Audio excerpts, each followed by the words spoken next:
Funding for this program is provided by Annenberg CPD to advance excellent teaching. Cathedrals on a gigantic scale, towers that rose above the medieval landscape, new opportunities, new markets. As the urban centers of Europe recaptured an importance lost for centuries, they challenged the feudal order itself.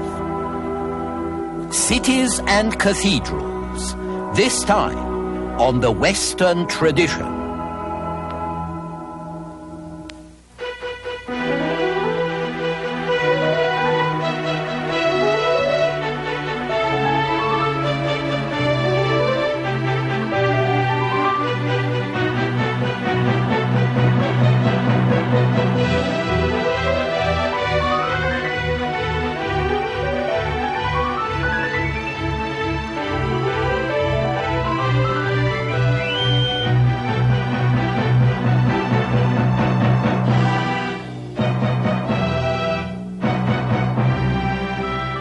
And now UCLA professor Eugen Weber's continuing journey through the history of Western civilization. Last time we talked a bit about what was wrong with the Middle Ages, at least for the average European. It was a time of fear and discomfort at best, painful death at worst. Malnourishment and disease were endemic, superstition was rife, and yet the hard realities of daily life could not extinguish an extraordinary artistic impulse. This rough world, these awkward minds, produced creations that still inspire awe many centuries later. When one talks about medieval art, one thinks of the cathedral, because the culture of the Middle Ages turned around this religious edifice, which was the expression of the most material aspirations as well as the most spiritual impulses.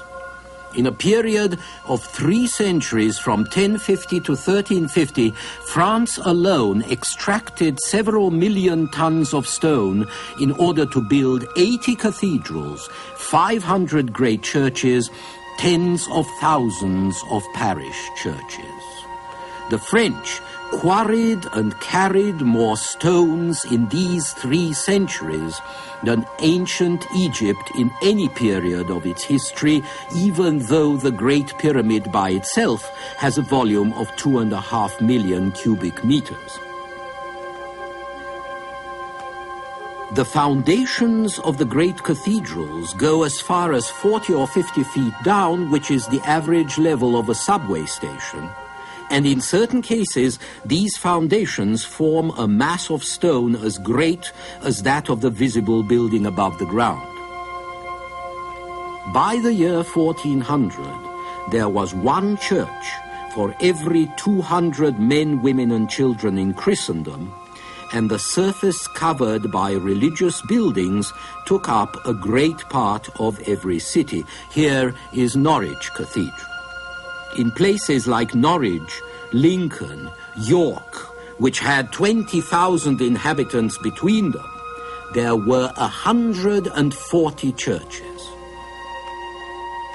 There might have been more and bigger churches yet, except that it would have meant demolishing 1 or 2 neighboring churches and also building new lodgings for the people whose houses had been torn down, which tended to act as a brake on this building mania. Even so, the Cathedral of Amiens, which covered about 8,500 square yards, allowed the entire population of the city, about 10,000, to attend the same service. For a comparison on our own scale, you have to imagine a modern city building in its very center a sports stadium that could accommodate 1 million people. The same gigantic scale appears in the height of the walls, the towers, and the spires. This is the Cathedral of Beauvais in France. You could build a 14-story building inside the choir without reaching the roof, which is about 157 feet high.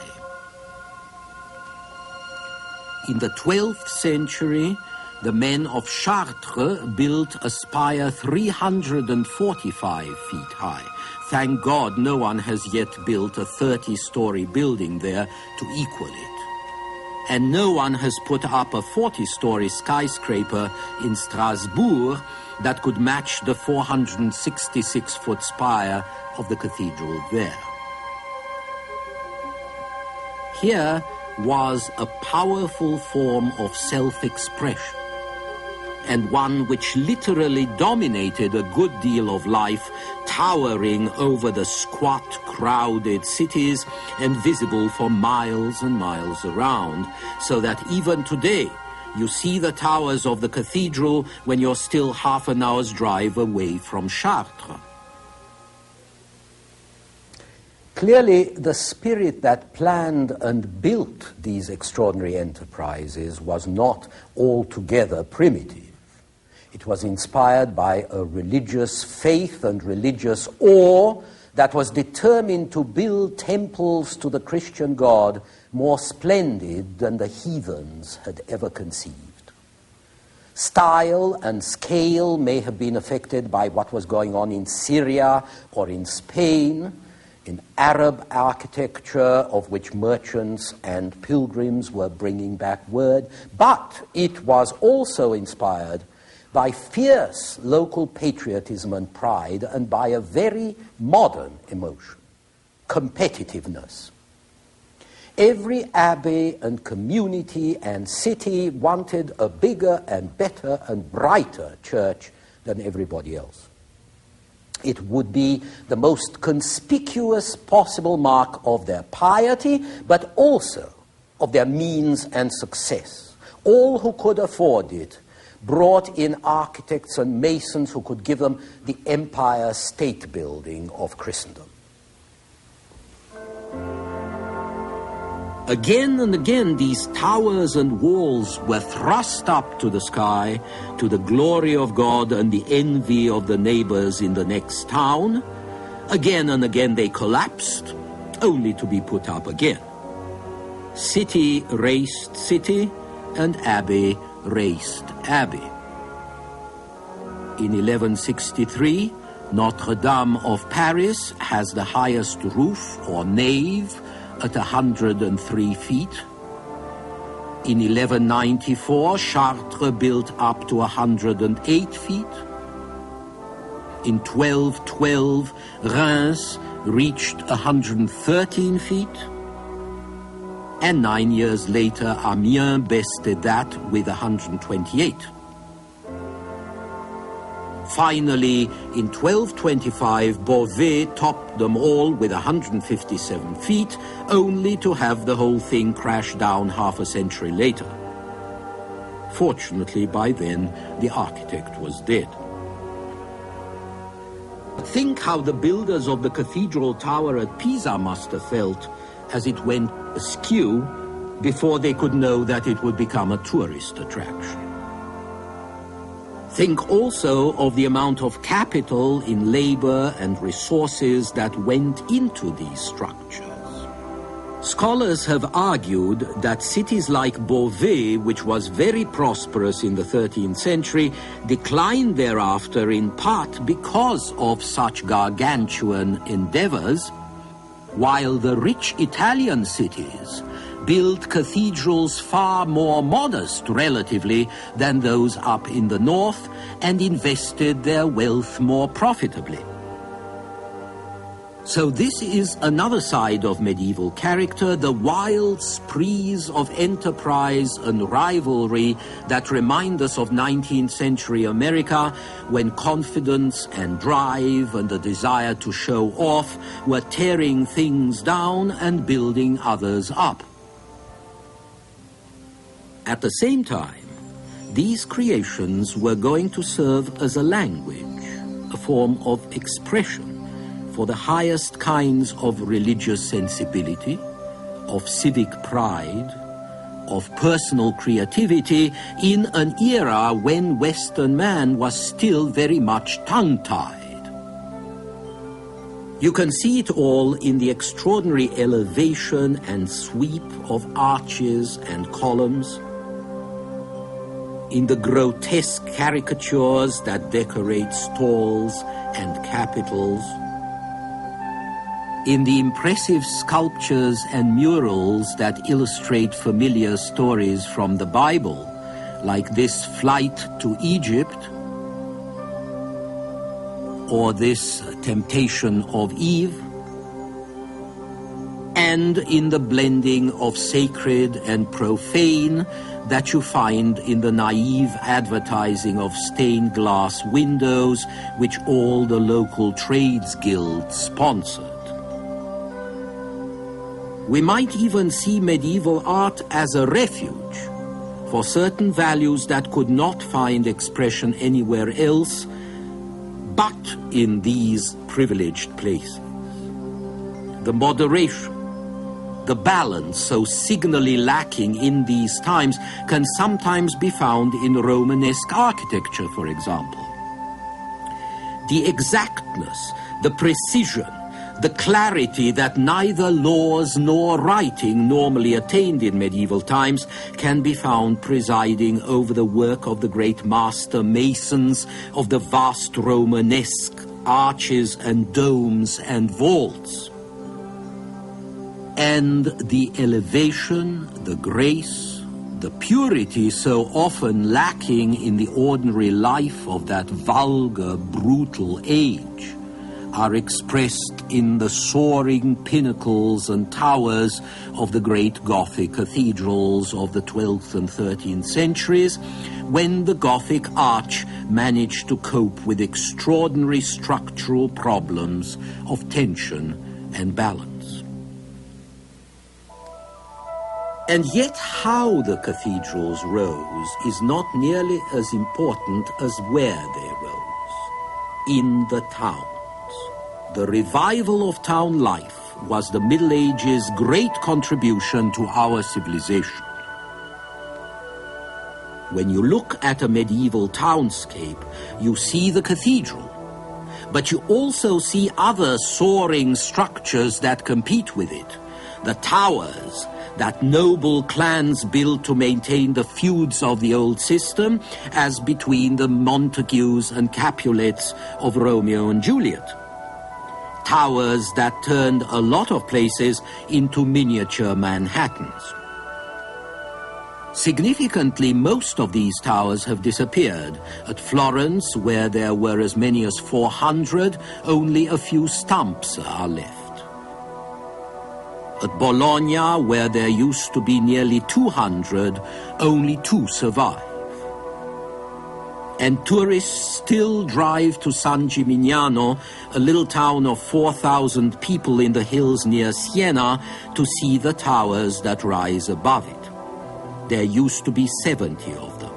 Now there are 13. The biggest tower in Siena belongs to the town hall. And this is fitting because it was the town halls and the trade exchanges all over Europe that were going to supplant the cathedrals in importance, just as the modern world was going to win out over feudalism. If the First World War hadn't blown it up, you could still see the great clothing hall at Ypres in Belgium. 433 feet long, bigger than most cathedrals and just as splendid. The clothing hall was started in 1200 by the Count of Flanders, and this tells you 2 things. One, that some lords knew where their interests lay. And 2, that the greatest profits from now on would come less from robbery and violence and more from trade, especially from the textile trade on which the prosperity of many cities was founded in England, Flanders, the Low Countries, Italy, and France. Trade in the Middle Ages meant exchange. exchanging one product or commodity for another, and it involved a great deal of travel. In late 12th and early 13th centuries, the fairs of Champagne in northeast France became the main European exchange centers because the counts of Champagne had the good sense to improve roads, build market halls, set up special courts to enforce deals and contracts made at the fairs, and to keep the peace, at least as long as the fairs lasted a week or two, 6 times a year. There were lots of things to ship and exchange, from wine to slaves, from spices to the pickled herring that made the fortunes of the Baltic and of Dutch North Sea ports. At Danzig, for example, corn and timber coming down the Vistula River on the way to England or the Low Countries was transferred from barges to seagoing ships. At Lübeck, it was transferred back to land transport to go as far as Hamburg on the Elbe and then back to ships again. But the greater centers developed at the two ends of the most obvious trade route in Europe, in Flanders around Ghent and Bruges, where English wool was shipped to the continent and turned into cloth, and in Italy, centrally located for the Mediterranean trade. When we talk about the revival of trade and cities, we've got to keep a sense of proportion. By modern standards, everything was on a very small scale.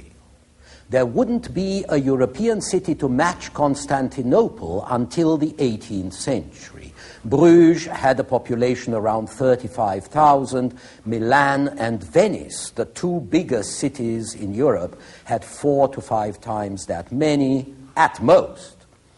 Florence, which may have had 100,000 at its peak before the Black Death, halved the population in the 14th century. Florence produced 80,000 pieces of cloth a year.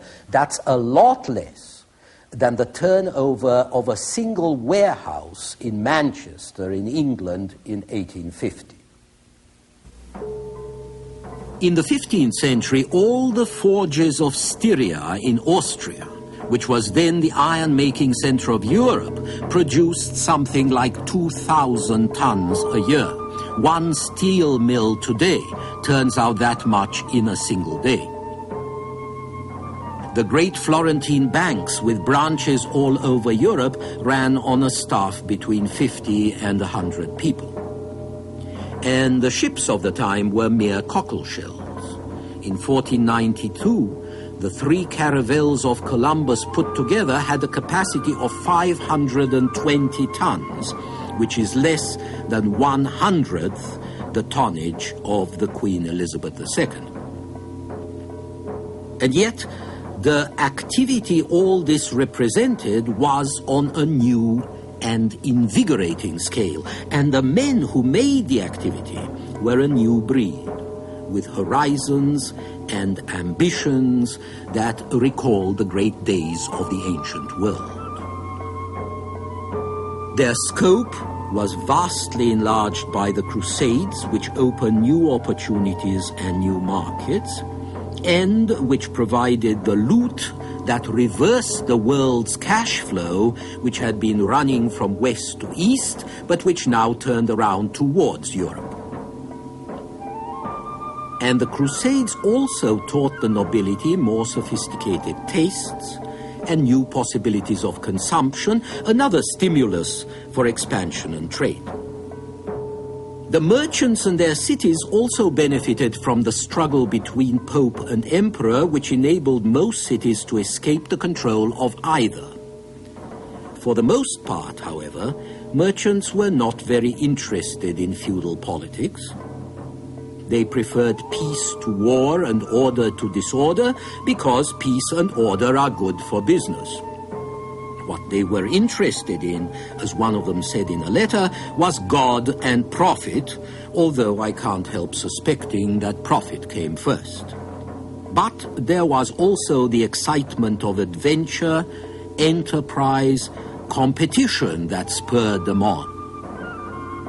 Take a 13th century Genoese merchant like Benedetto Zaccaria.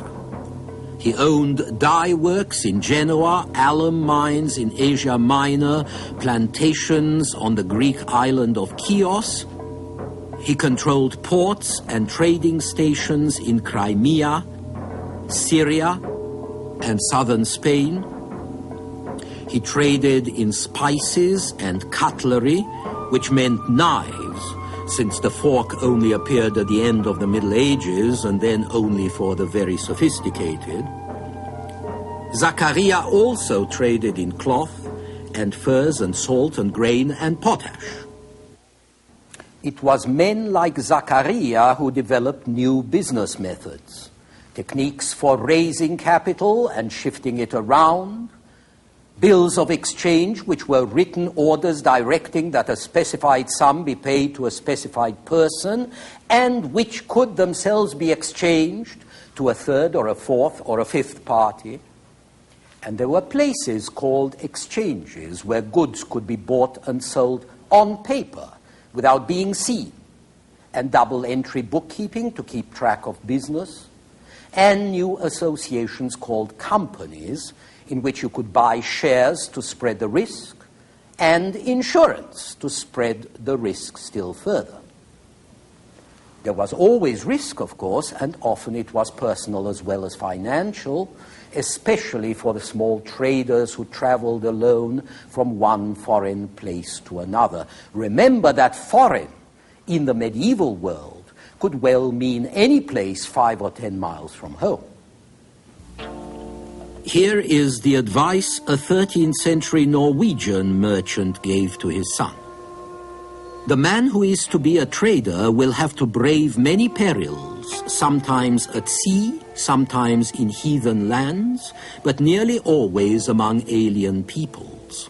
And it must be his constant purpose to act discreetly wherever he happens to be. If you come to a place where the king or some other chief who is in authority has his officials, try to win their friendship. And if they demand any necessary fees on the ruler's behalf, be prompt to render all such payments, lest by holding too tightly to little things, you lose the greater. Also, put a good price on your wares, though not too high, and yet very near what you seek can be obtained. Then you cannot be called a foister. So now, while these merchants were helping to change the economic structure of Europe, they were also beginning to change the social structure. The word company, for example, which comes from the old practice of breaking bread together, had an aristocratic connotation. Alexander the Great had companions. So had Charlemagne. When the word was adapted to business ends, it suggested the new men's aspiration to nobility. And some of them lived like princes and exercised great power, like Jacques Coeur, who was the financier and advisor of the French king in the middle 1400s, and whose palace in Bourges remains a monument of Gothic art. These were the people who invented modern banking, which was named after the banchi, the benches or stalls that merchants and money changers used in the marketplace. Like Zaccaria or Jacques Coeur, the first bankers traded in every kind of luxury and necessity on the general principle that diversity of investment spread the risk. Soon they progressed far enough to help finance crusades, to lend money to kings and be ruined when these failed to pay back their loans, to take over the finances of the papacy, and finally to move from financing popes and kings to producing them.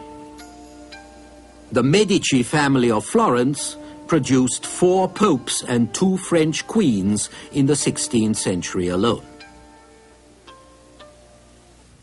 But families and individuals have risen in the world in all societies and in all ages.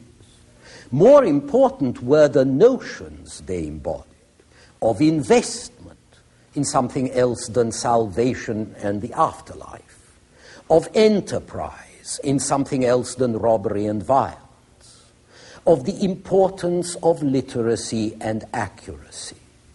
Quite simply, what we now tend to disparage as bourgeois values: hard work, thrift, honesty, responsibility, all of which may be a bit of a bore, but which were a vast improvement over the bloody anarchy that had gone before. Next time we shall look at how these economic and political changes began to transform Europe in the late Middle Ages. Please join us then.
Funding for this program is provided by Annenberg CPB to advance excellent teaching.